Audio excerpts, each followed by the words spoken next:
Sam, Asher, and Paul Novosad, welcome to Economics on Zoom Getting Coffee. Thank you. Thanks, Dany. It's good to be here.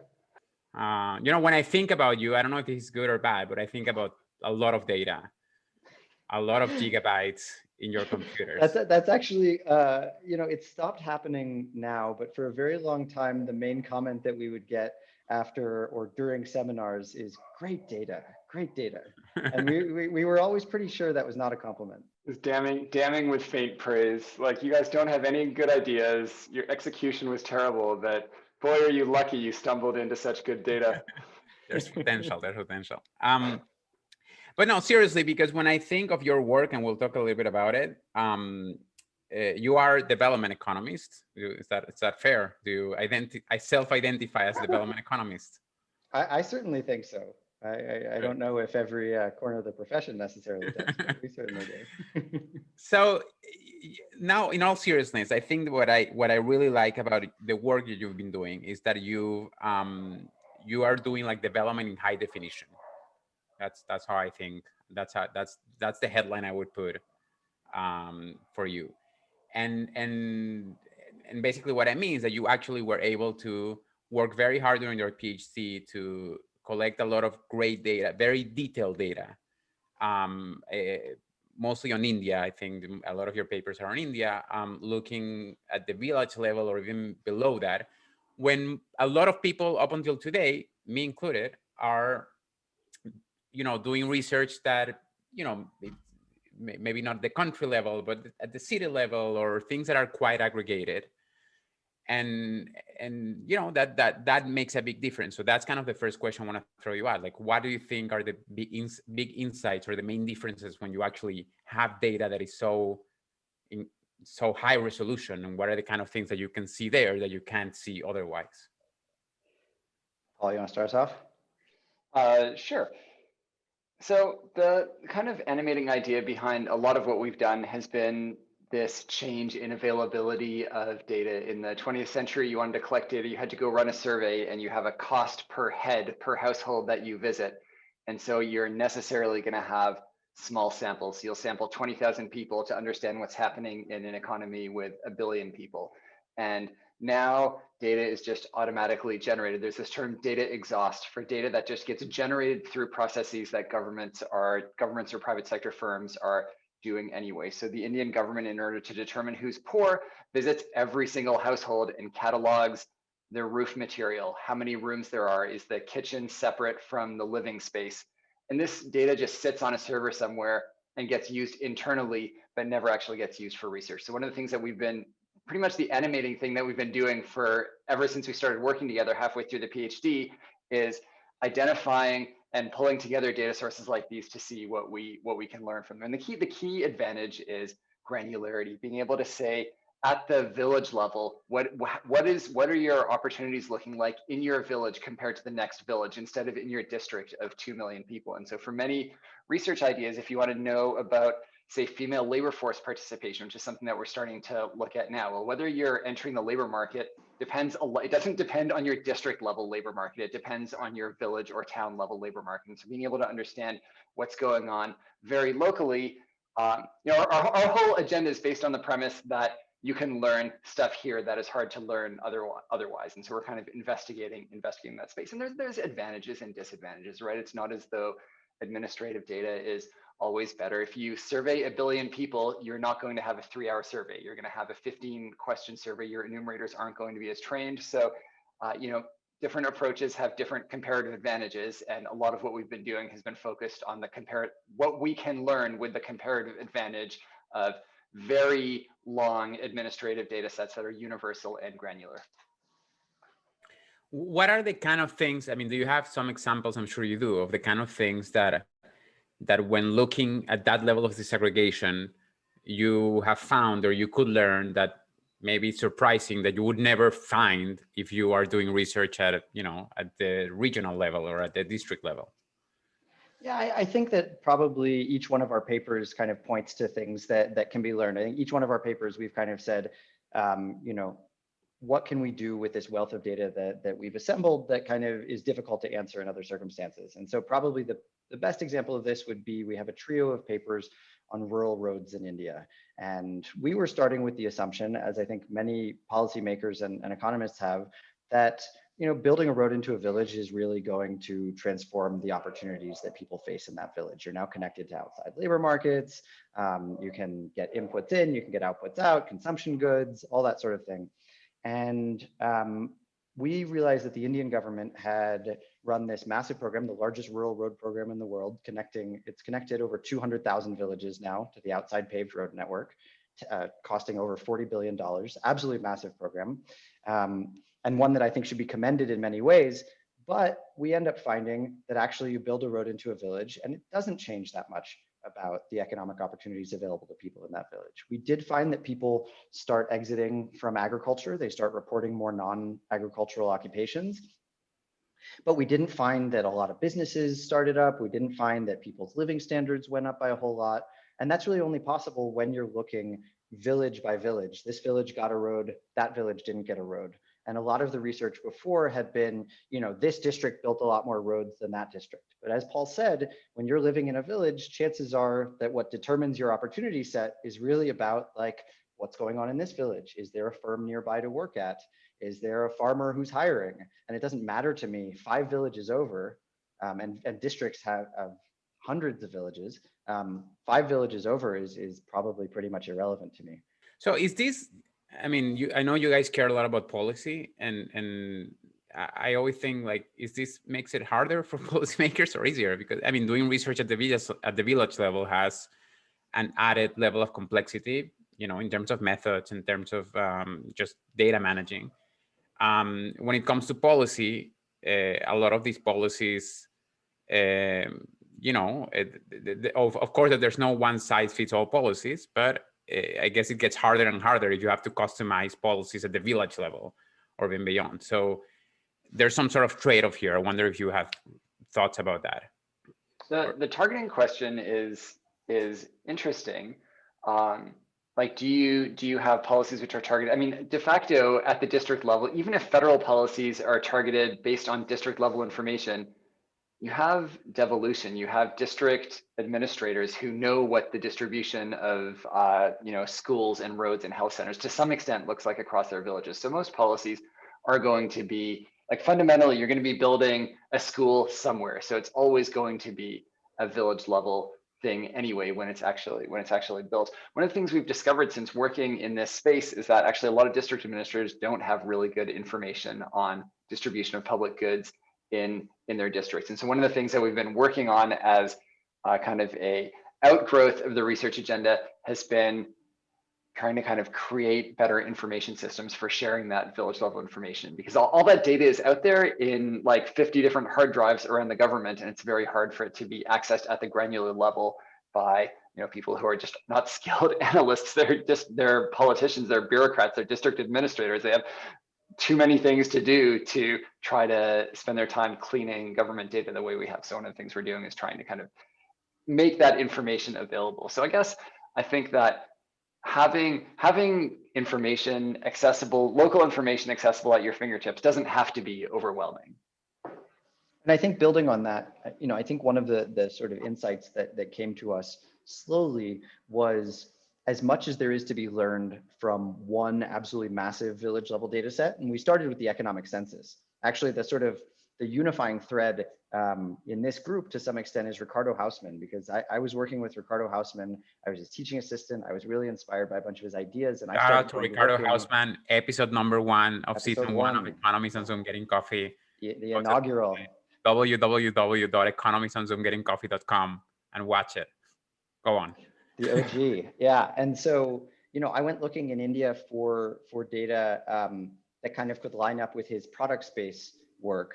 Looking for data that had really detailed firm level data that had specific industries, and stumbled across the economic census. And someone told me what turned out to be very, very misleadingly, that it was going to be easy to match up the economic census with the population census and with all these other data sets. And so, absolutely go get it. So I convinced the Harvard Libraries and Center for National Development to get it and all that. But wait, are you blaming me? Always. I'm definitely blaming you. No, thank God Paul came along, because I was drowning in this stuff when I first started, because it turns out that it was not so easy to match. And so, you know, we started thinking about what can we do with this economic census? And, you know, unless you're Ricardo Hausmann, it's really hard to get a lot of information out of a single economic census.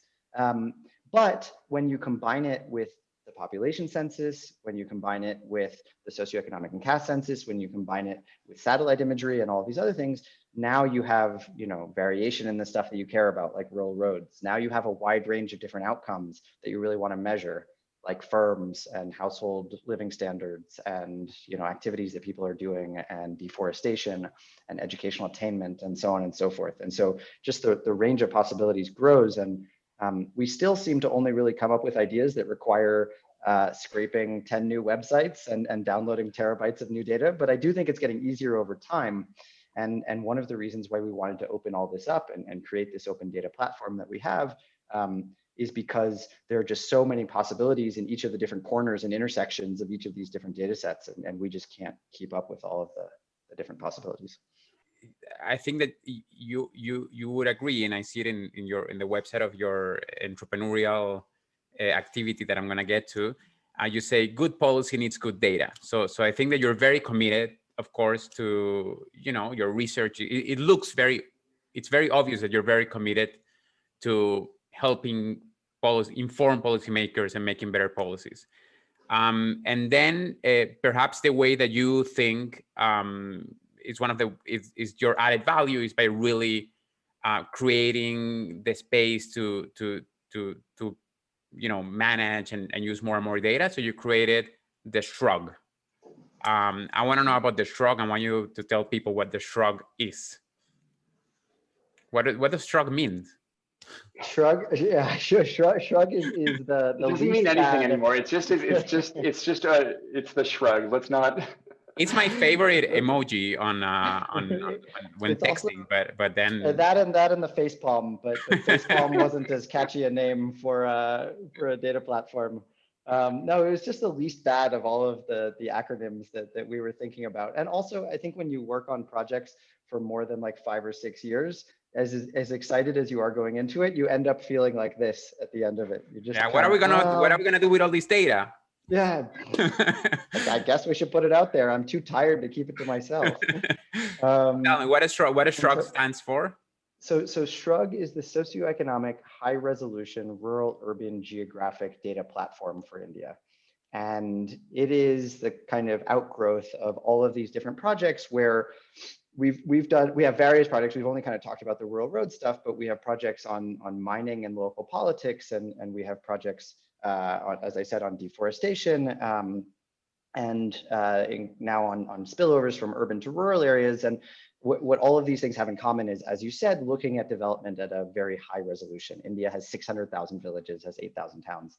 And for each project, we put together additional data. We got that forest cover data, and we got the nightlights, and we got the economic census, and we got the population census. And we realized that, like, here's a really valuable resource that we've sort of accidentally created through the different projects that we've done. Let's put it out there in the world as a real open data platform and kind of use this to further our vision of open science. And so it has all of the keys that allow you to link up all of these different data sets. We don't necessarily own these different data sets, so we can't post like the entirety of these things. Oftentimes the Indian government owns them, but we post what we can. We provide the mapping between all of them so that anybody can sort of download them and start working on whatever they're interested in.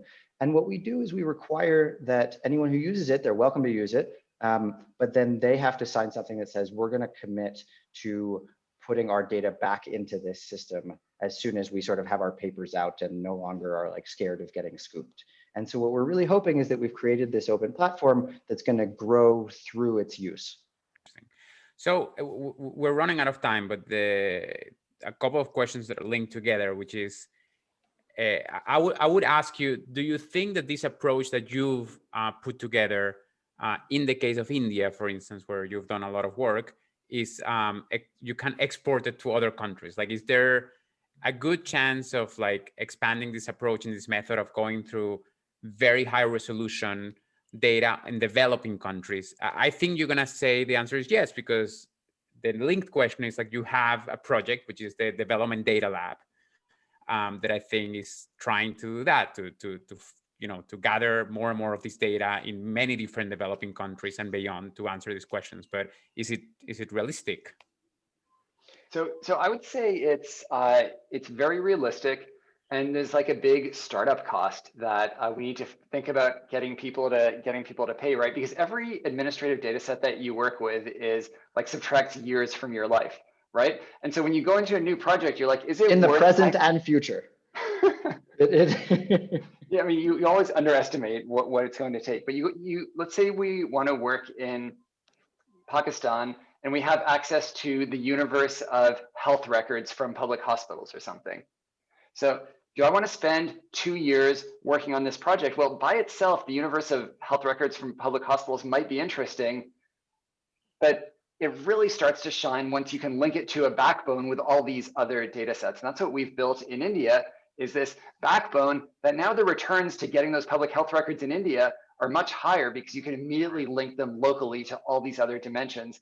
But getting this thing off the ground, I think this is an area where donors can make a big difference in terms of getting this process started. Because once the infrastructure exists, and one of the main things we're doing with SHUR in India is trying to make this as easy as possible for people to like link to it and immediately connect their data. It benefits the backbone because the backbone expands, but also lowers the costs to people of using data like this. So yeah, absolutely. I think it's replicable, and I don't think it happens automatically. I think if people are just working with administrative data in developing countries and not doing the work to think about like, what is the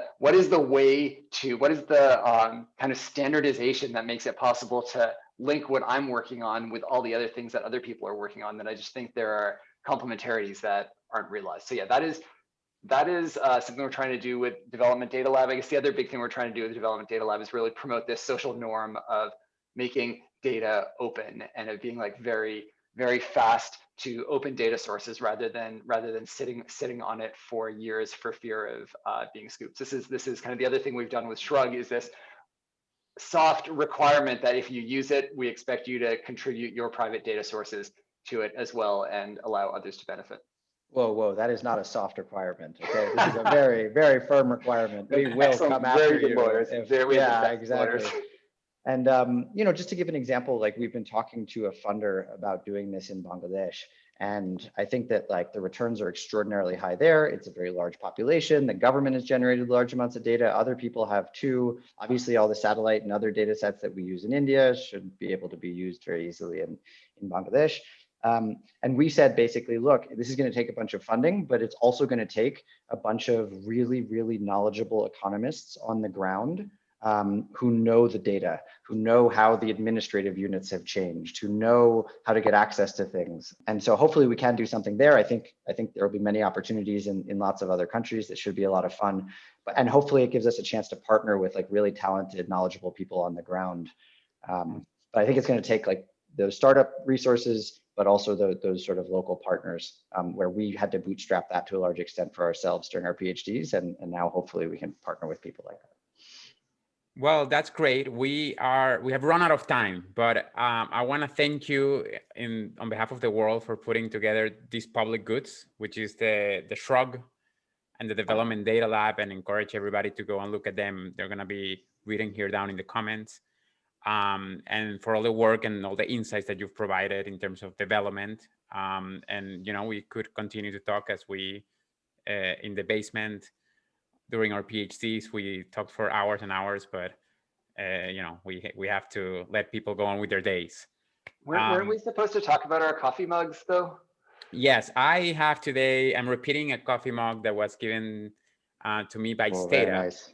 And it's a good point. We have to be drinking coffee. It's part of the show. What are you guys drinking? Well, I obviously wanted to show off my coffee mug, which is my Harvard Economics seminar audience grumpy kitty mug, saying no. This is your predicted reception when presenting at the development seminar. That's also referee number 2. That's also editor of top journals. It stands in for so many things.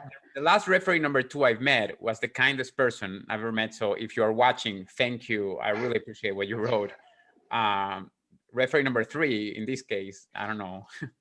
I think I have yet to meet your referee number 2, but I Yeah, look forward to they that referee some of our papers.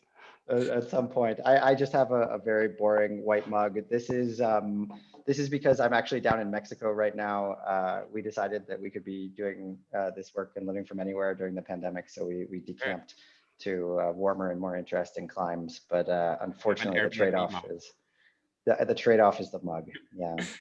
All right, guys, thank you so much. I will see you soon, hopefully when the world goes back to normal. And thanks for being here. Looking forward to it. Thanks, Dany. Thanks, Dany. Yeah. I guess.